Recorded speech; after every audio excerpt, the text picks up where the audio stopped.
গতকালকে ঢাকা মেডিকেলের আমরা একটি ঘটনা শুনতে পেয়েছি। ঢাকা মেডিকেলে আমাদের যে ডাক্তার ভাইরা রয়েছে তাদের গায়ে হাত তোলা হয়েছে। যে যারা হাত তুলেছে তারা কি অভিযোগ করেছে? তারা অভিযোগ করেছে সেখানে নাকি একজন যে পেশেন্ট মারা গিয়েছিল সেখানে ডক্টরদের গাফিলাতি ছিল, ওই ঢাকা মেডিকেলের গাফিলাতি ছিল।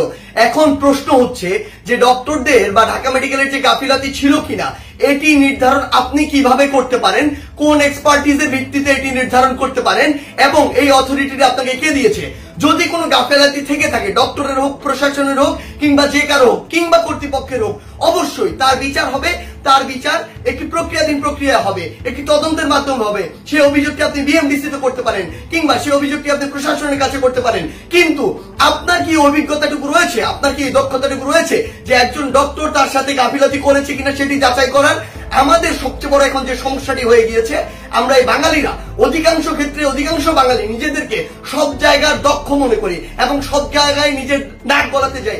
আপনি আমাকে একটি জিনিস বলুন, যে ডাক্তার 5 বছর ধরে এমবিবিএস পাস করলো, 1 বছর ইন্টার্ন করলো, এরপর বছর বছর ধরে বিভিন্ন ডিগ্রি নিল, পড়াশোনা করলো, তিনি একজন পেশেন্টকে যেভাবে ডিল করেন, তিনি পেশেন্টের ভিতরের এবং বাইরের বিষয়গুলো যেভাবে জানেন, যেভাবে ট্রিটমেন্ট করেন, আপনি কিভাবে মনে করেন আপনি সেই পড়াশোনা না করে শুধু বাইরে থেকে দেখে নিজের চোখে যা মনে হলো তা দেখে তাকে একটি নির্দিষ্ট রেজাল্ট দিয়ে দিচ্ছেন, একটি নির্দিষ্ট ব্লেম দিয়ে দিচ্ছেন?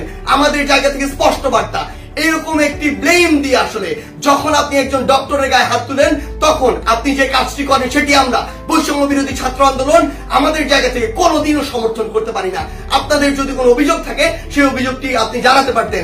আমরা জানি আমাদের এই পুরো প্রসেসটিতে, এই ছাত্র জনতার অভ্যুত্থানে ডক্টররা কিভাবে ওই হসপিটালের ভিতর থেকে, ওই ইমার্জেন্সি থেকে তাদের ভূমিকাটি রেখেছে। আমরা দেখেছি যখন কিছু সরকারের পাঁচাটা স্পিরিট, ডক্টরদের যে স্পিরিট, সেই স্পিরিটটি যাদের মধ্যে নাই, এমন গুটি কয়েক ডক্টর যখন ওই ছাত্র জনতার গণঅভ্যুত্থানে আমাদের আহত ভাইদের চিকিৎসা দিতে বাধা দিচ্ছিল, তখন অধিকাংশ ডক্টর নিজের জায়গা থেকে রিস্ক নিয়ে আমাদের ওই ভাইদেরকে চিকিৎসা দিয়েছিল। এমন অধিকাংশ ডক্টর রয়েছে যারা ডক্টরদের স্পিরিটটি ধারণ করে এবং আমাদের এই পুরো সময়টিতে আজকে পর্যন্ত আমার হসপিটালে যে আহত ভাইগুলো রয়েছে তাদেরকে নিরবিচ্ছিন্ন সেবা দিয়ে যাচ্ছে, নিজের কথা চিন্তা না করে। সেই জায়গায় যখন এরকম করে কোন একজন আমার ডক্টর ভাইয়ের উপর এভাবে হাতটি তুলে, আমরা এটি কখনো সমর্থন করতে পারি না। আমাদের জায়গা থেকে একদম স্পষ্ট একটি বার্তা, সেটি হচ্ছে যে আমরা প্রশাসনকে, মাননীয় স্বাস্থ্য উপদেষ্টা, ডিজি হেলথ সহ সকলকে একটি বিষয় স্পষ্ট করে বলতে চাই, আমাদের যারা মেডিকেলের ভাইরা রয়েছে, ইন্টার্ন ডক্টররা রয়েছে, কিংবা হসপিটালের যে ডক্টর ভাইরা রয়েছে, তাদের সাথে আমরা এই জায়গাটিতে একাত্মতা ঘোষণা করছি। তাদের নিরাপত্তার সর্বোচ্চ ব্যবস্থা করতে হবে। তারা দিন রাত 24 ঘন্টা আমাদের জন্য কাজ করছে, অথচ কেউ একজন চাইলো আর একটা ব্লেম দিয়ে তাদের গায়ে এসে হাত দিয়ে দিল, এটি আমরা আমাদের জায়গা থেকে কখনো মানতে পারি না।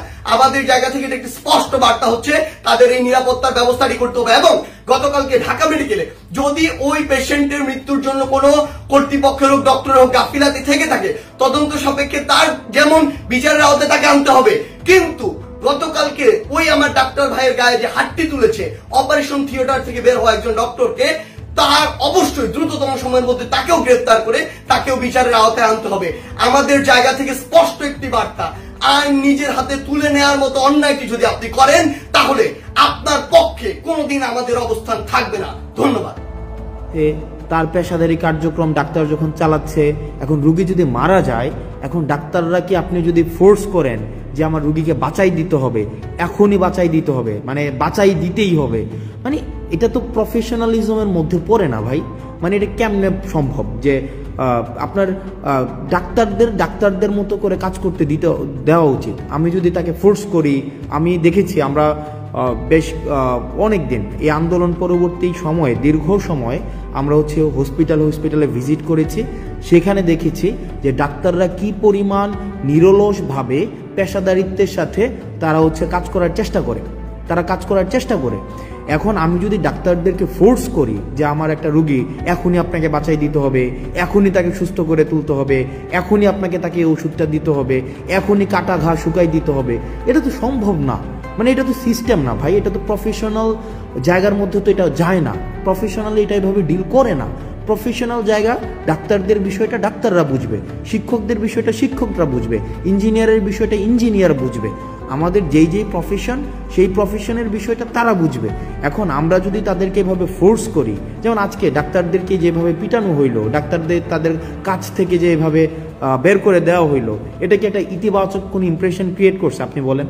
আমি যতই এখন বলি এটা ছাত্ররা করে নাই, আমরা করি নাই, এ করে নাই, সে করে নাই, আমরা পিলো পাসিং করলাম, ব্লেম গেম করলাম, এটা এর উপরে দোষ চাপাইলাম, তার উপরে দোষ চাপাইলাম, কিন্তু এটা তো নাগরিকের উপরে দায়টা বর্তায়, মানে এটা কিন্তু আমাদের উপরে দায়টা বর্তায়। দেখেন আন্দোলনটা আমরা করেছিলাম, গণঅভ্যুত্থানটা আমরা করেছিলাম, সেক্ষেত্রে এই দেশটাকে সঠিকভাবে পরিচালনা করার যেই দায়িত্বটা সেটাও কিন্তু আমাদের উপরে আছে।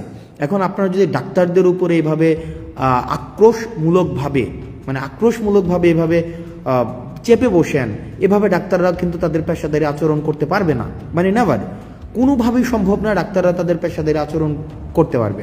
সেই জায়গা থেকে আমি যারা ডাক্তার রয়েছে তাদের কাছে, ঢাকা মেডিকেল সহ অন্যান্য মেডিকেলের যারা ডাক্তার আছে, আমি ব্যক্তিগতভাবে আমি খুবই লজ্জিত, এবং আমি আপনাদের উপরে যেই আজকে যেই হামলাটা হয়েছে সেটার আমি যারা আইনশৃঙ্খলা রক্ষাকারী বাহিনী রয়েছে আমি তাদের প্রতি অনুরোধ জানাবো তারা যেন যথাযথ ব্যবস্থা নেয়, এবং আমরা আমাদের জায়গা থেকে সেটি নিয়ে কথা বলবো।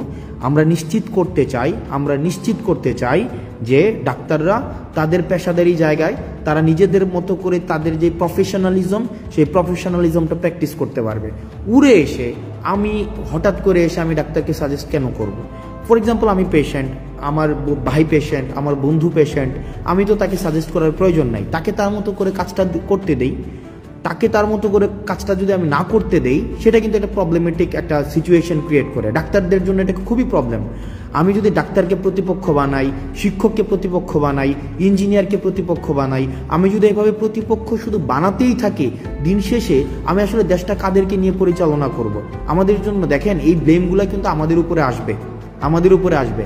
এখন তৃতীয় পক্ষ, চতুর্থ পক্ষ, পঞ্চম পক্ষ, এই যে পক্ষ আমরা দোষ দিতে পারবো, এই পক্ষের উপরে দোষ দিতে পারবো, ওই পক্ষের উপরে দোষ দিতে পারবো, আমরা এভাবে করতে পারবো, কিন্তু আলটিমেটলি কিন্তু এটা সলিউশনে যাবে না। এই কারণে আমরা এই যে ব্লেম গেমিং না করে ডাক্তারদের কাজটা ডাক্তারদেরকে করতে দেই, শিক্ষকদের কাজটা শিক্ষকদের করতে দেই, প্রশাসনের কাজটা প্রশাসনকে করতে দেই, পুলিশের কাজটা পুলিশকে করতে দেই, রাজনীতিবিদদের কাজটা রাজনীতিবিদদের করতে দেই। আমরা সেটিই চেয়েছিলাম, কারণ আমরা দেখেছিলাম যে ফেসিস্ট সরকারের সময় সব কাজ হচ্ছে গণভবন থেকে নির্ধারিত হতো। ফেসিস্ট যে গভর্নমেন্টটা ছিল, এই গভর্নমেন্ট কি করেছিল, এই গভর্নমেন্টের সময় সব সময় গণভবন থেকে হচ্ছে তার কাজগুলো নির্ধারিত হতো। কিন্তু আমরা চেয়েছিলাম এভাবে না হোক, আমরা চেয়েছিলাম কি ডিসেন্ট্রালাইজেশন অফ পাওয়ারের মধ্য দিয়ে কি হবে, যার কাজটা সেই করতে পারবে। ডাক্তারদের কাজ ডাক্তাররা করবে, রাজনীতিবিদের কাজ রাজনীতি করবে, তারপরে হচ্ছে মিডিয়ার কাজ মিডিয়া করবে। কিন্তু আমরা দেখেছিলাম সেটা না হয়ে কি হয়ে গিয়েছিল, সবগুলো একসাথে ব্ল্যান্ডেড হয়ে গিয়েছিল। আর যখনই ব্ল্যান্ডেড হয়ে গিয়েছিল তখনই প্রবলেমটা হয়েছিল কি, ফেসিজমের উৎপত্তি হয়েছিল। তো সুতরাং আমি আপনাদের কাছে অনুরোধ করব, আপনাদের জায়গা থেকে অনুরোধ করব, বিভিন্ন জায়গাতে বিভিন্ন ডাক্তারদের উপরে, শিক্ষকদের উপরে এই ধরনের যে অপ্রত্যাশিতভাবে হামলাগুলো হচ্ছে সেগুলো নিন্দনীয়, এগুলো কোনোভাবেই কাম্য না। এখানে পাওয়ার পলিটিক্স, পেশি শক্তি বা সিস্টেমের বিরুদ্ধে গিয়ে কোনো ধরনের জোর করে বাধ্যতামূলকভাবে কিছু করানো, এই বিষয়গুলোকে কখনোই আমরা স্বাগত জানাই না, এগুলোকে আমরা পৃষ্ঠপোষকতা দেইও না। এগুলো হচ্ছে আমাদের যে গণঅভ্যুত্থানের যে মূল স্পিরিট ছিল, আমাদের যেই গণঅভ্যুত্থানের যেই জায়গাটি ছিল, আমাদের যেই গণঅভ্যুত্থানের আমরা সবাই যে নেমে এসেছিল রাস্তায়, সেই জায়গাটির সাথে সাংঘর্ষিক। সুতরাং আমরা যদি একটা দেশ গড়তে চাই, আমরা যদি একটি বৈষম্যহীন দেশ গড়তে চাই, সেই দেশের মধ্যে যার কাজটা তাকেই করতে দিতে হবে।